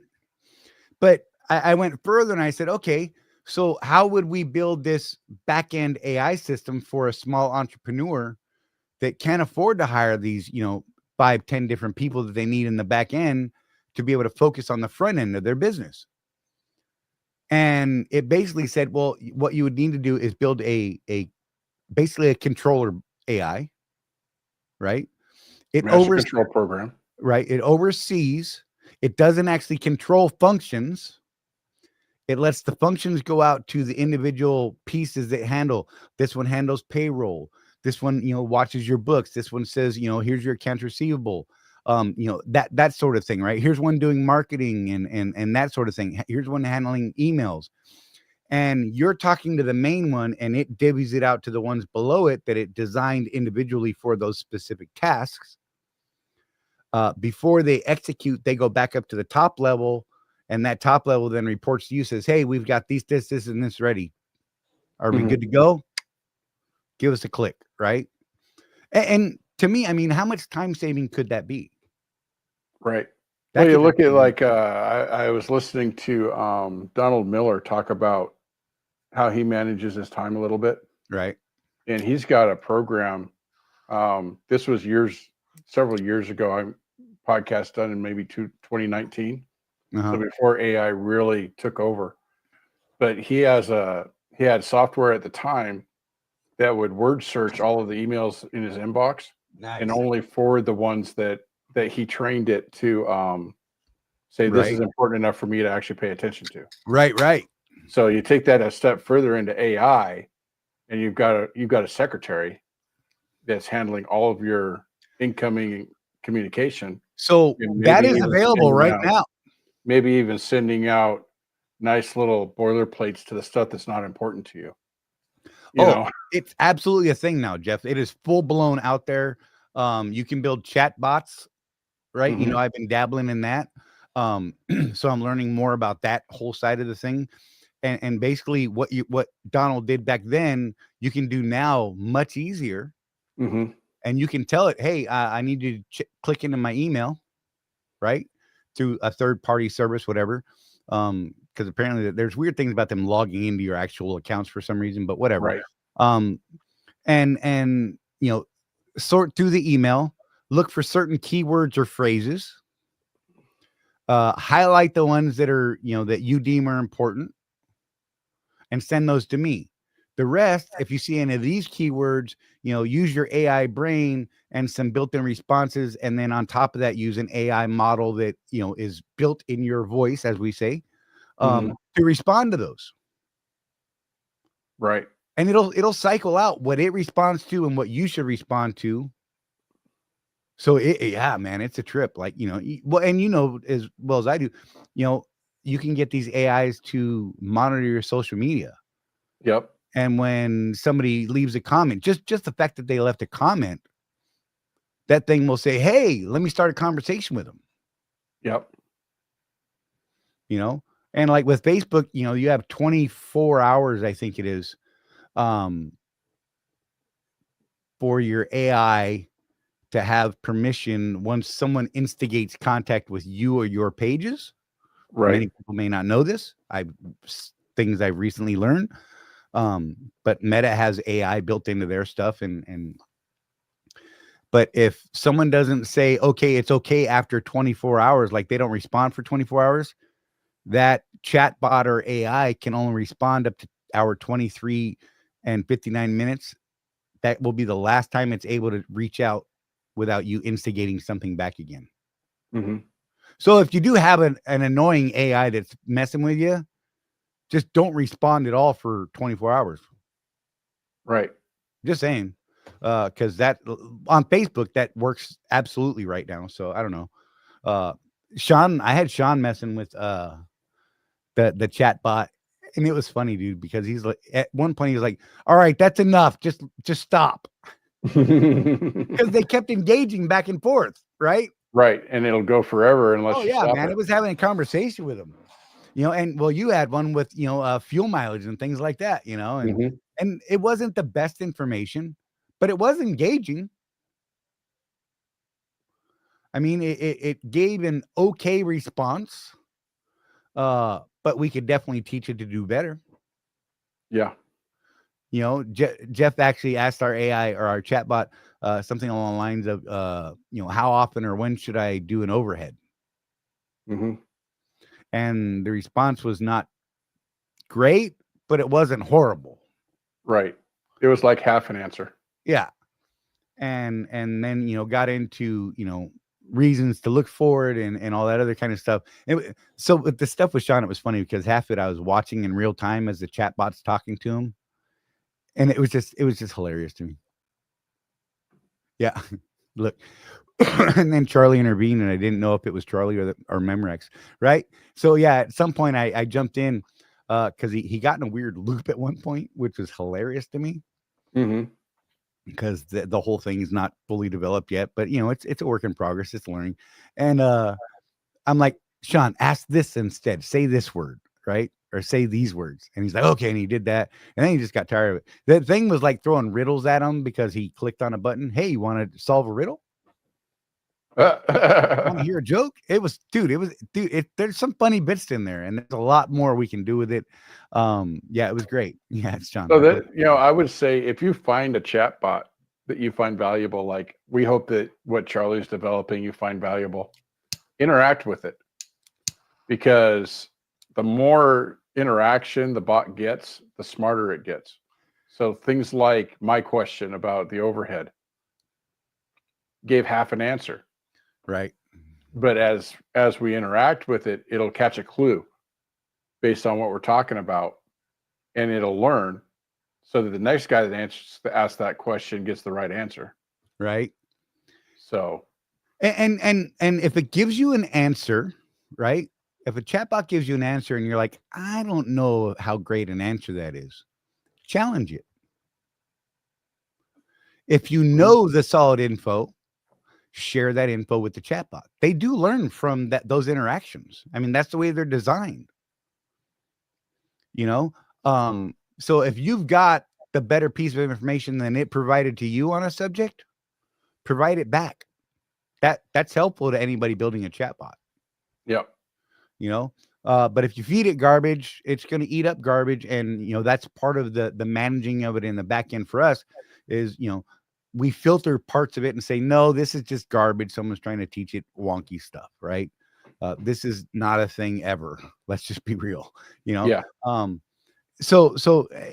But I mean, if you want to help someone with something like that, I mean, that's the way to do it. You know, ask it questions, interact with it, spend a little time with it and laugh when it messes up, because I think it's hilarious when they do, especially when they like, you know, GPT is known for what they call hallucinations. Mm-hmm. Dude, some of those are epic. You're just like, wow, how did you get there from here? I mean, it doesn't even, there's no way to follow that. It's a trip. Right. But at the same time, I have a problem with GPT in that each chat can only be so much data in it, and then it starts lagging. And then Echo develops what I refer to as dementia, Mm-hmm. which I don't like, because we start, like when I'm doing on code stuff, it'll say, oh, fix this with this code. That didn't work. Fix it with this code then. That didn't work. And then it'll start looping back through the same fixes that it did. I'm like, we already tried that. Why am I doing this again? So I got to start a new chat and refresh its memory of what we were doing, what worked, what didn't work, and that's kind of a drag. I need more integration between chats so it can pull from the old chat better. Mm-hmm. It does pull a little bit, but not great. I don't know. Grok's the same way. It's kind of hit and miss. So what you're saying, Charley, is you deleted my whole conversation. No, it's still there, man. It's a trip. The more interaction it gets, the better it'll be over time. I mean, it's out there in the wild right now. I just haven't advertised that page yet because I've been working on some other stuff first. I mean, it's basically a page that's going to direct people to our fuel mileage and maintenance tracking app for now. We have plans to incorporate it into other pages that we have and things like that, so that, you know, you can get real-time answers to, you know, some of the questions that people pop up all the time. and it'll be able to look to the group and find the good answers as well, and use those as a basis for its answer. So, it's pretty cool, man. I think rather than bury your head in the sand, people need to embrace it. Wow, so off of trucking, but I think that my thought process on like that back office manager, right? Right. I think someone in our industry, a 1 truck, 2 truck, 3 truck guy, would benefit from something like that immensely, because they can focus on what's important to them in working on their business, not in their business. Absolutely. Whether that's building broker relationships, whether that's managing the truck mechanics. I don't know. I mean, it's whatever is important to you. You could put off a lot of other things in there. I mean, you could build an AI to manage your drivers. They call in with a payroll question, goes to a chat bot. Chat bot goes, "Oh yeah, I got that. And you know what? We'll get that fixed for you right away on your next check." Or "You're an idiot," whatever. Because I would like mine to say things like that. "You're just dumb, bro." Oh, absolutely, Sean. He says we have to be honest. The industry is going that direction now. So if we plan to stay around, we need to at least learn to use the tools. Absolutely. Yeah. Or I don't know, man. Retire. I ain't ready to totally retire. I got to be doing something. That's why I'm learning all this AI stuff and chatbot stuff, and it's fascinating to me. I want to be able to understand it, so then when it does go crazy on us, right? Maybe I know how to break it, because Lord knows I can break some code. I proved that in the last few weeks. Yes, you have.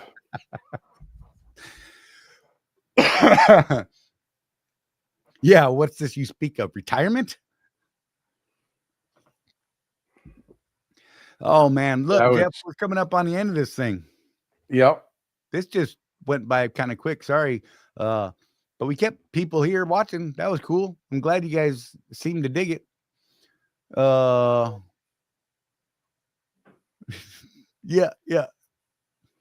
Not the mechanics. Hey, Narc, it might actually bring you more business, because what we're talking about is an AI that can predict when things are going to break down. Right. So we come to you before it breaks down. Yeah, like for real.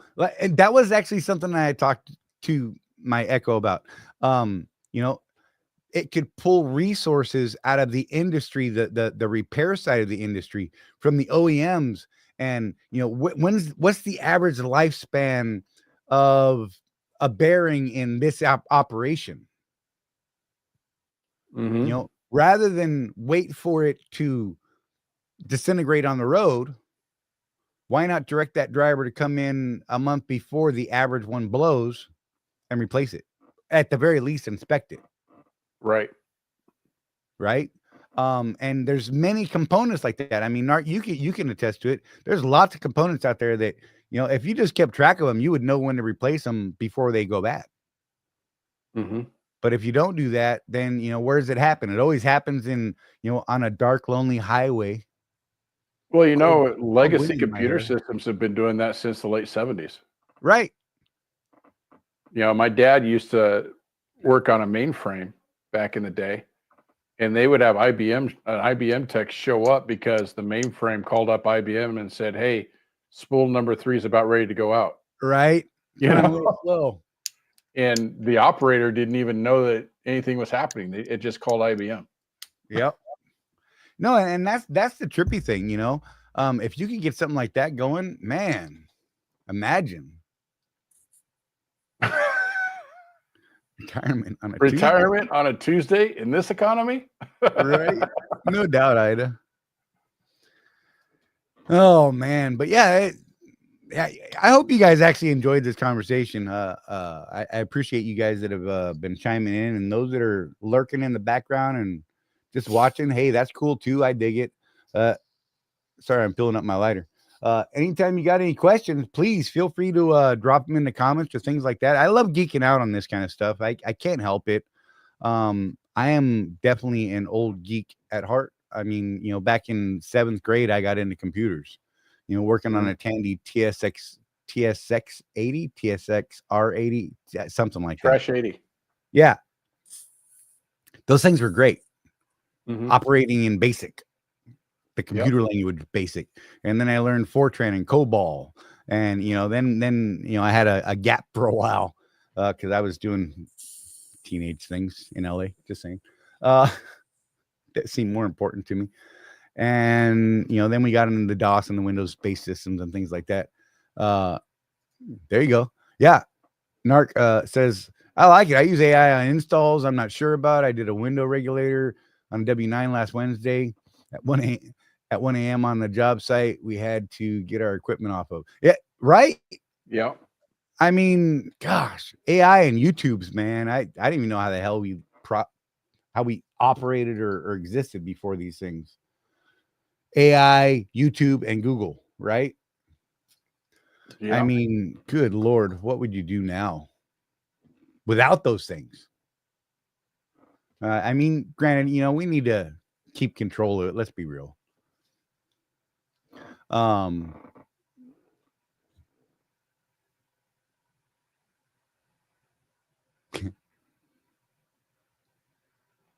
Sorry, I was reading chat. But yeah, so if you ever have questions about this kind of stuff, I think that it's not directly related in a lot of people's minds to the trucking industry, but let's be real, it is. It's a lot of this stuff's going to be able to be managed by AIs and such, and I think that if you're not open to it, you're going to get left behind. Yep. And when you get left behind, you become one of those people living off of the EBT train. What? Just saying. Self-inflicted. UBI. Yeah. It's self-inflicted if you ask me. So I don't know, man. Oh my God. Sean said he wants Universal Basic Guys. Have you seen that show? No. Universal Basic Guys. It's a cartoon. These dudes that used to work in a hot dog factory until the robots came along. No. And now they're on universal basic income. Oh God. It's hilarious. I bet it is. The premise is awesome. Sean wants to go to Hirschbach now. Okay, Sean. Yeah. Well, Jason Post said greatest get place. That 99-cent fuel. Yeah. Yeah.